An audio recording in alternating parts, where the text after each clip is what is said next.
그 길고 긴 사막길에서 심신이 지쳐갈 무렵에 여행객들에게 크나큰 위로가 되는 오아시스를 만나게 될 텐데, 그 오아시스가 무엇일까요? 바로 우리가 인생을 살아가면서 만나게 되는 사람들과의 관계입니다. 하나님께서는 인생의 사막길을 걷고 있는 자들을 위해서 오아시스를 준비하시는 분입니다.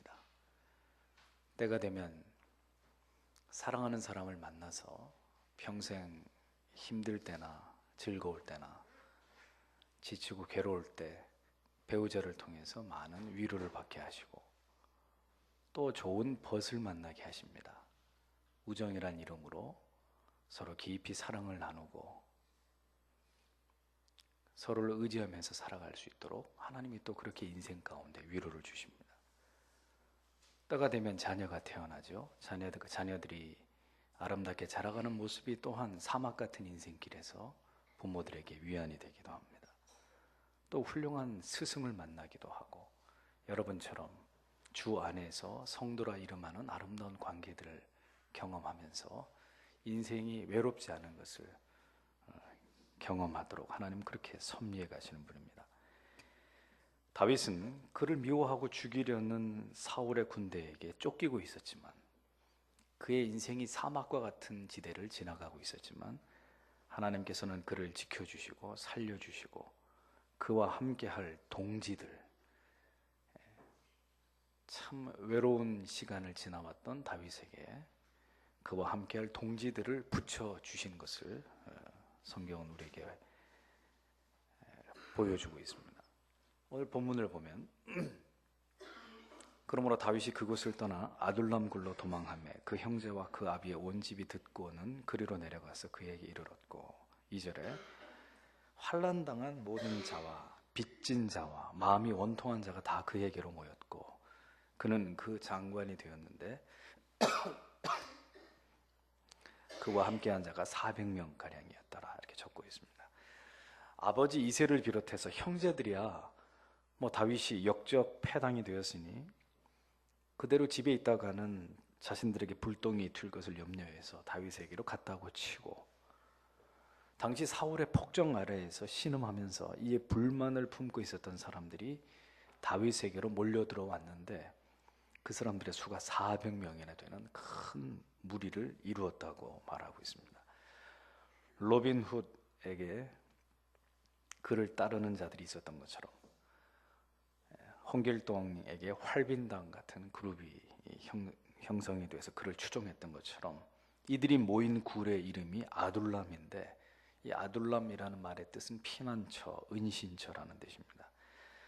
이 굴이 훗날 이스라엘의 다윗 왕국을 일으키는 비전의 장소가 되죠. 그들은 모두 사회의 낙오자들이었거나 원한을 품은 그런 자들이었습니다. 한마디로 다윗과 함께 위대한 역사를 이룰 수 있는 자질이나 능력을 갖춘 사람들이 전혀 아니었습니다. 하지만 언제나 그렇듯이 하나님께서는 하나님이 함께 하실 때, 하나님이 주도하시고 역사하시고 변화시키실 때, 하나님의 사랑이 그들과 함께 할 때, 하나님이 세우신 하나님의 사람을 통해 하나님이 무언가를 이루어 가실 때 하나님이 모두 다 변화시키셨던 것처럼, 역시 시장 잡배워드 같은 그들이 다윗 중심으로 새로운 이스라엘의 왕국을 세워나가는데 중심적인 역할을 했던 그런 사람들로 역사 속에 등장을 하고 있는 것을 보게 됩니다. 다윗은 자신의 목숨이 경각에 달리는 광야에서 자신과 운명을 함께 하겠다고 모여든 그들 한 명 한 명이 다윗에게는 너무도 소중한 사람들이었고, 그러한 그들의 마음에 고마움을 느꼈을 것입니다. 그래서 다윗은 그들을 목숨처럼, 자기 목숨처럼 사랑해 주었던 것 같습니다. 이것을 보면 진정한 사랑과 우정은 광야에서 길러지는 것 같습니다. 내가 돈이 많을 때 내게 찾아온 사람들이 진정한 벗일까요? 내가 인기가 있고 제법 유명한 그런 사람이기에 나와 관계를 맺으려고 하는 사람들의 그 속마음이 진정한 우정이라고 말할 수 있을까요? 진정한 우정은 인생의 사막길에서, 광야에서 발견하는 것입니다. 내가 가장 어렵고 힘들 때 나와 함께 해준 사람들, 그들과의 우정이 가장 오래 가고 깊이 남는 법이죠. 그래서 인생에서 진정으로 진지한 우정과 사랑을 나눌 만한 사람은 언제 만나느냐? 바로 여러분들의 인생의 사막과 같은 광야의 시기, 여러분들이 외롭고 지치고 의지할 만한 사람이 없는 그 가운데서 여러분들이 정말 하나님만을 바라보았을 때 하나님께서는 여러분과 함께 해주시지만, 또 한편 그 인생의 사막길 광야 속에서 하나님이 예비하신 사람들을 붙여주셔서 그들로 하여금 여러분들이 큰 위로와 힘을 얻도록 그렇게 역사하시는 분이 바로 하나님이십니다. 하나님께서는 다윗을 통해서 다윗과 함께한 이런 사회에 낙오된 사람들을 역사의 중앙으로 이끌어 가셨습니다. 다윗 왕조의 주축은 바로 이러한 사회에서 주목받지 못하던 자들 출신이었다는 것을 성경은 우리에게 보여주고 있습니다. 하나님께서는 때때로 이렇게 광야를 통해서 우리에게 아주 보잘것없는 영혼 하나도 우리가 깊이 사랑하고 섬기는 법을 가르쳐 주시는 거예요. 많은 사람들이 박수갈채를 보내주고 나에게 나를 지지해주고 내 편이 돼줄 때는 내가 누군지 정확하게 보이지 않다가 많은 사람들이 다 내게 등을 돌리고 떠나갈 때 우리는 우리 자신이 누군지를 철저하게 깨닫게 됩니다. 그렇게 내 자신을 바로 보고 난 다음에 하나님이 붙여주시는 사람들, 그 사람들이 어떤 수준의 사람이라 할지라도 그렇게 내 자신이 겸손해지고 낮아지고 난 다음에 그 상황에서 내가 만나는 사람들은 정말 내게 중요한 사람이고 그 영혼의 귀한 가치를 우리가 그때서야 깨닫게 되는 거죠. 전에는 가려서 사람을 만나고 자기의 레벨과 같은 사람들과 교분을 나누려고 했던 사람이 고난을 통해 완전히 꺾어지고 나면 이제는 사람을 가리지 않는 사람이 되고 마는 것입니다. 모두를 사랑하고 섬길 수 있는 그런 어떤 마음의 여유를 갖게 되는 것이죠. 성숙하게 되는 것입니다. 다윗은 십이라는 황무지 수풀에서 도망 다니다가 자신의 생명을 구해줬던 친구 요나단과 다시 재회하게 됩니다. 요나단이 수풀에 들어가 다윗을 찾은 다음 사무엘상 23장 16절에 보면 다윗에게 이렇게 얘기를 합니다. 요나단이 그로 하나님을 힘있게 의지하게 하였다, 이렇게 요나단에 대해서 기록을 합니다. 그로, 다윗을 말하죠. 하나님을 힘있게 의지하도록 하나님이 요나단을 붙여가지고 다윗을 다독여주고 격려해주고 위로하게 하는 그런 역할을 요나단에게 맡기셨다는 거예요. 사무엘상 23장 17절에 보면 요나단이 다윗에게 또 이렇게 말하죠. 두려워 말라. 내 붙인 사울의 손이 내게 미치지 못할 것이요 너는 이스라엘의 왕이 되고 나는 내 다음이 될 것을 내 붙인 사울도 안다. 이렇게 다윗에게 와서, 다윗아, 넌 절대로 여기서 죽을 인물이 아니야. 너는 이스라엘의 왕이 될 사람이야. 나는 네 다음이야.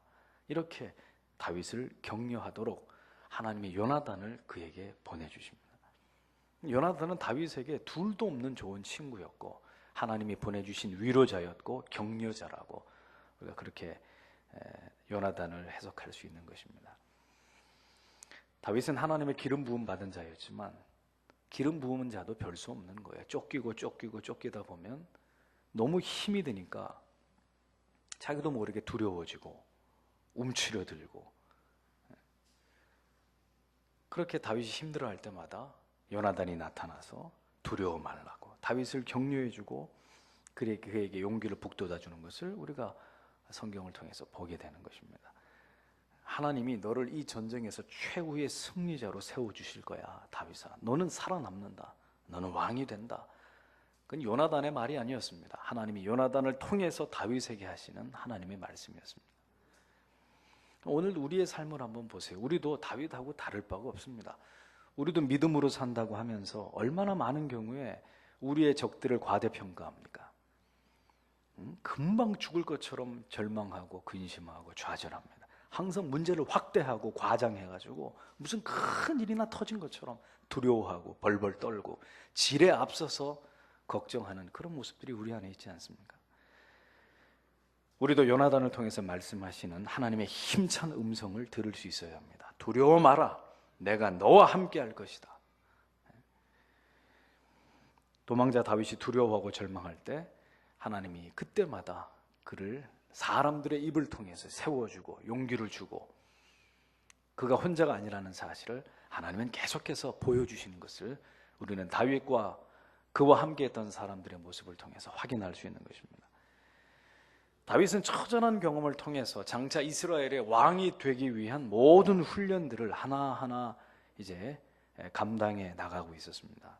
그런데 그 중에 하나가 바로 아무리 힘들어도 리더는 자신의 감정을 함부로 표현해서는 안 된다는 교훈을 그가 어느 순간 어떤 사건을 통해서 그 교훈을 받게 됩니다.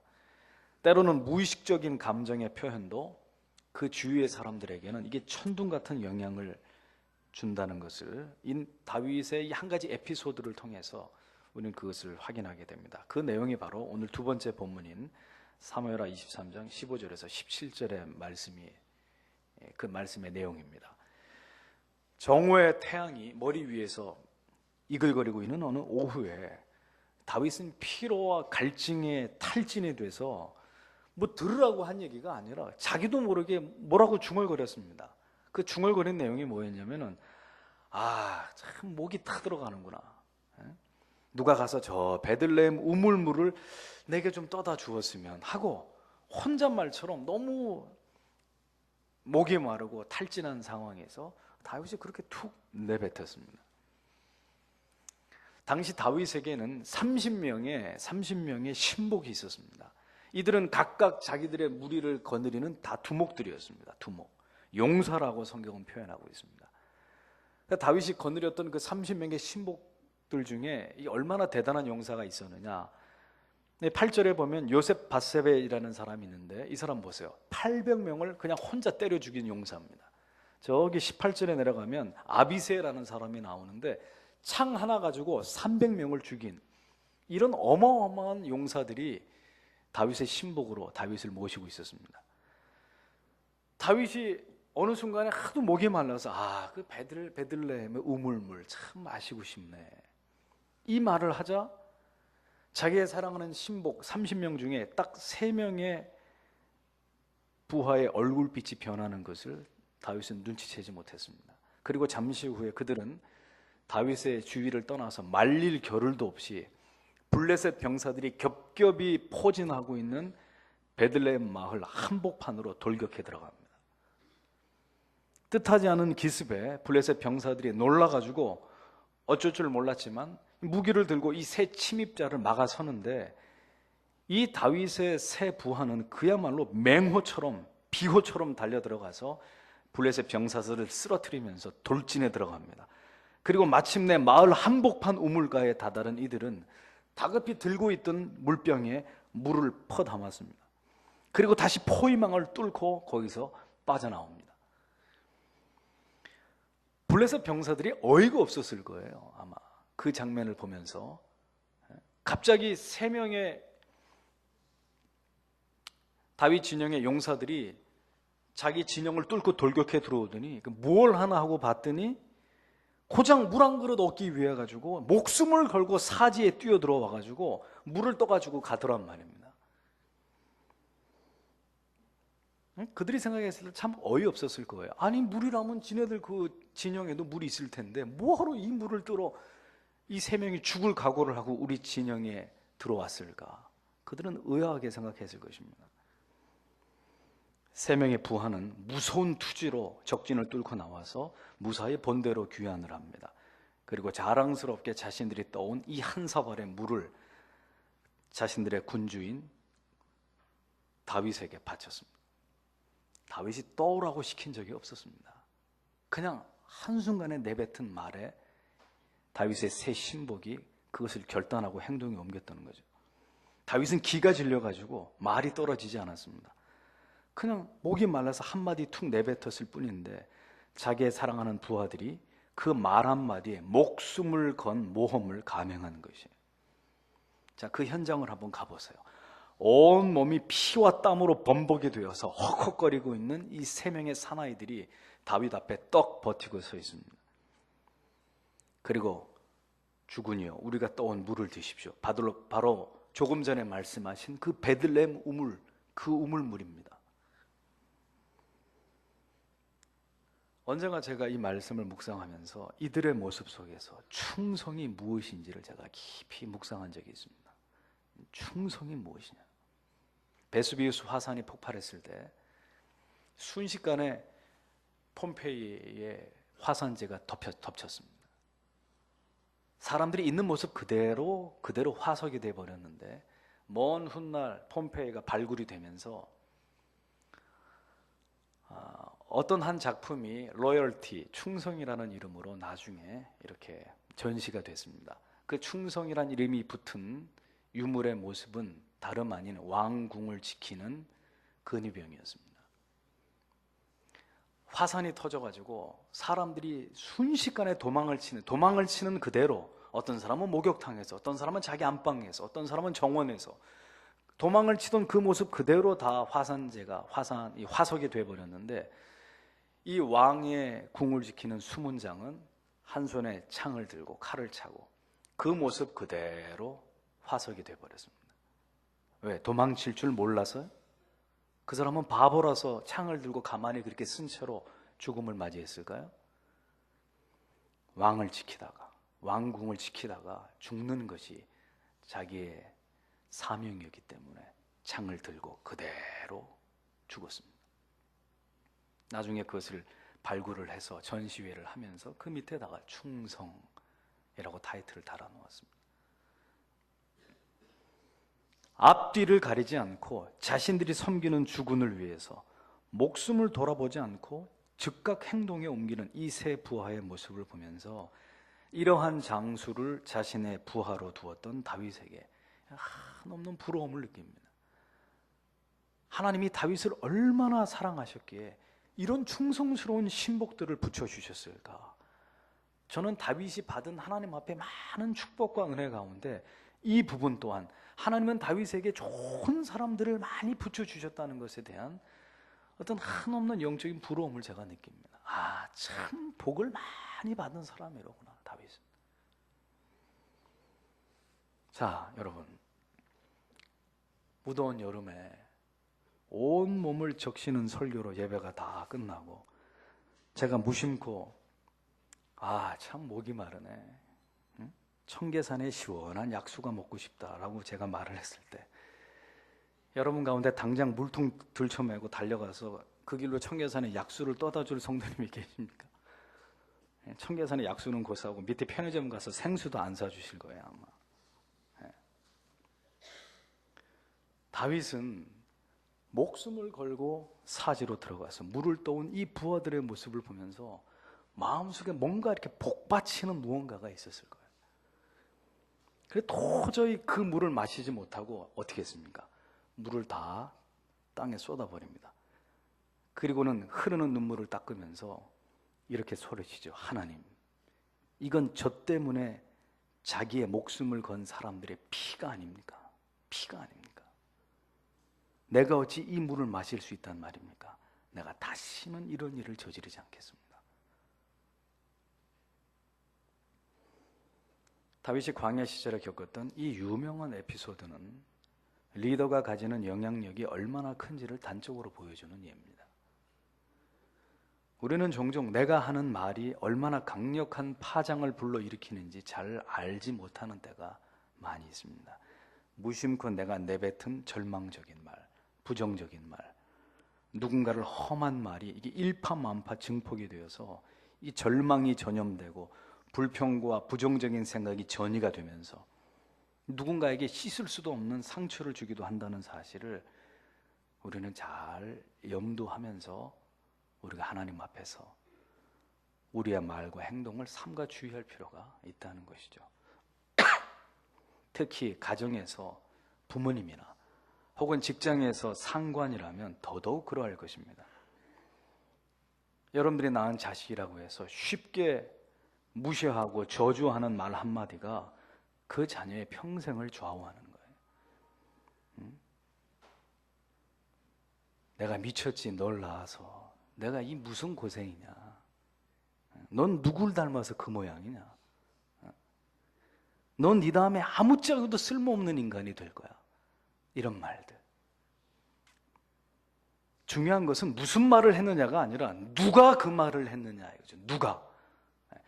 다윗이 말을 했기 때문에 그 신복들이 움직였지, 다른 사람이 누가 그런 말을 한다고 해서 누가 목숨을 걸고 그런 위험을 무릅쓰고 그 일을 했겠습니까? 다윗이 말한 거 아닙니까? 지나가는 아저씨가 나한테 그렇게 말하는 건 상처가 되지 않아요. 하지만 내 아버지가, 내 어머니가 나에게 그렇게 말한 것은 평생을 가는 거예요. 평생. 조직의 상관이 어떤 사람을 평하면서 그 친구 그거 참 무능한 친구 아니야? 이렇게 얘기를 했습니다. 한마디 그냥 가볍게 했을 뿐인데 그 후로부터 그 불쌍한 사람은 그 조직 내에서 보스에게 찍힌 사람으로 왕따를 당하는 신세가 되어버립니다. 자, 이런 일들 군대에서 아주 비일비재하죠. 중대장이 어느 병사 보고 다른 병사들 앞에서 아유 저희 고문관 저것 하고 한마디 딱 던졌는데 제대할 때까지 그 병사는 꼬리표가 붙습니다. 무슨 꼬리표요? 고문관. 그러니까 앙심 품고 내무반에 들어와가지고 그냥 수류탄 까버리고 총으로 난사해버리고 사고 치는 거죠. 앞선 사람일수록에 우리가 이렇게 우리의 말을 조심해야 될 문제는 정말 중요한 문제 같습니다. 부정적이거나 비판적인 말들 절대로 우리가 삼가하고 개인적인 생각이나 의견도 함부로 말하지 않도록 주의함이 우리에게 요구된다는 것입니다. 항상 그 말이 불러올 파장을 우리가 염두해서 우리가 말을 해야 된다는 거죠. 감정을 잘 다스려야 됩니다. 위선자가 되라는 말이 아니라 때로는 자신의 감정을 냉철하게 다스릴 수 있어야 된다는 거죠. 타는 목마름이 있어도 부하들 앞에서 그것을 내색하지 않을 수 있어야 하는 것이죠. 속이 시꺼멓게 타들어가도 겉으로는 허허 웃을 수 있는 그런 도량. 제가 전에 부교역자로 교회에서 섬길 때 교회에서 이제 연말이 되면 교역자들이 한 해 계획을 세우기 위해서 워크숍을 갔었습니다. 그럼 이제 저녁밥을 다 먹고 난 다음부터 이제 회의를 시작하는데 거의 밤을 꼬박 새면서 그렇게 토론을 하고 계획을 세우고 이렇게 했던 기억이 납니다. 그때 지금의 원로 목사님께서 한 대여섯 시간 정도를 한 번도 자리를 뜨지 않으시고 책상 다리를 한 채로 회의를 진행하는 모습을 제가 지금도 기억을 합니다. 저는 연신 다리를 오므렸다 폈다 하면서 허리가 아파가지고 일어났다 앉았다 하는데 원로 목사님은 아주 깎아놓은 조각처럼 회의가 다 끝나도록 이 책상 다리 한번 풀지 않으시더라고요. 그때 제가 그 모습에 크게 어떤 감명을 받은 적이 있습니다.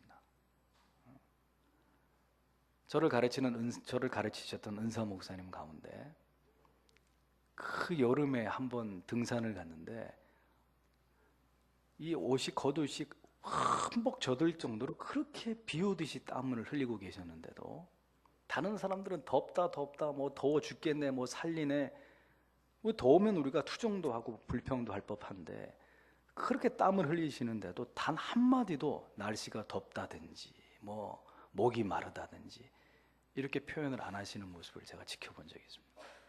아, 참 보통 분이 아니구나. 가정의 위기 앞에서 아버지가 흔들리고 어머니가 흔들리면 온 가족이 다 흔들리게 되어 있습니다. 자식들은 아버지만 쳐다보고 있기 때문에 아무리 어려움이 있어도 아버지가 절대로 내색을 하지 않고 하나님을 의지하면서 가족들을 격려하면서 우리 가족은 반드시 다시 일어선다. 하나님은 우리와 함께 하신다. 이렇게 하나님을 향한 신앙과 마음의 여유와 평정을 잃지 않으면 그 가족은 반드시 다시 일어서게 되어 있습니다. 그런데 아버지가 온통 부정의 말들을 쏟아내고 어머니는 시험에 들어서 낙심에 빠지시고 그러면 그 가정은 어떻게 되겠습니까? 풍비박산이 나는 거죠. 영적으로 파산하는 겁니다. 보통 큰일을 해내는 사람치고 성과를 없는 사람 제가 거의 못 봤습니다. 그런데 집안에서는 절대로 성가를 부려서는 안 됩니다. 집안에서는 호랑이 같고 나가면 고양이 같은 사람은 절대로 하나님 앞에 쓰임받기 어렵습니다.